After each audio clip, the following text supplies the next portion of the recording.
አንድ አምላክ በሚሆን በአብ በወልድ በመንፈስ ቅዱስ ስም ግንቦት 4 በዚች ቀን ለአባቶች ሊቃነ ጳጳሳት 29ኛ የሆነ የእስክንድርያ ሊቀ ጳጳሳት አባ ዮሐንስ አረፈ። እርሱም ከእስክንድርያ ሀገር ነው። ከታናሽነቱም በአስኬጥስ በአባ መቃርስ ገዳም መንኩሶ በተጋድሎ ኖረ።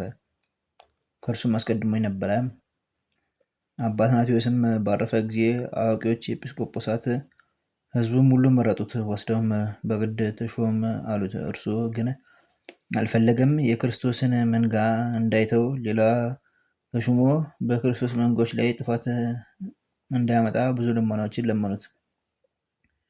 አዋቂዎች ኤጲስቆጶሳትና መምህራን ሁሉ አጽንተው ሲለምኑት ባየ ጊዜ ፈራ።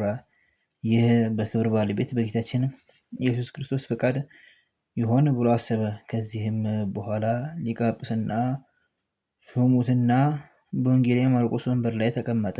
ስለ መንጎቹ ጥበቃ አሰበ።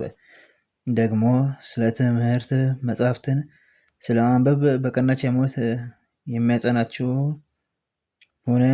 ምሁራን ካህናትንም ኤጲስቆጶሳትን አድርጎ ሾማቸው።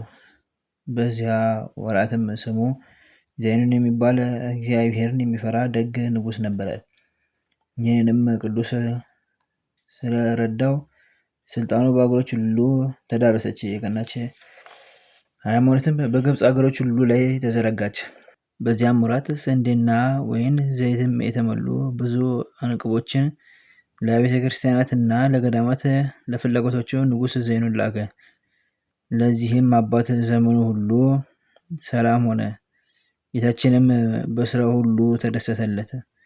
ከዚህም በኋላ በቸርነቱ ጎበኘውና ጥቂት ታመመ። በሹመቱም 8 ዓመት ከኖረ በኋላ በሰላም አረፈ። ለእግዚአብሔር ምስጋና ይሁን፣ እኛንም በዚህ አባት ጸሎት ይማረን፣ በረከቱ ከኛ ጋር ለዘላለሙ ትኑር አሜን። በዚችም ቀን የብሩክ ፊቅጦር አገልጋዮች ሶሲማን፣ ኖዳ በሰማዕትነት አረፉ። በረከታቸው ከኛ ጋር ለዘላለሙ ትኑር አሜን። አንድ አምላክ በሚሆን በአብ በወልድ በመንፈስ ቅዱስ ስም ግንቦት 5 በዚች ቀን የካህኑ የልቂዩ ልጅ ታላቅ ነቢይ ኤርምያስ አረፈ።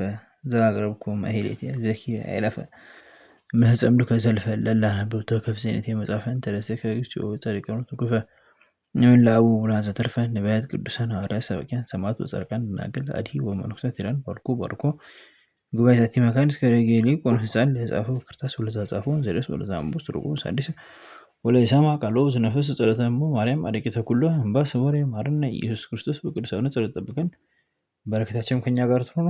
አምላከ በከመ ንትቀው አኮ በከመ አምሳነ ወበሰማያት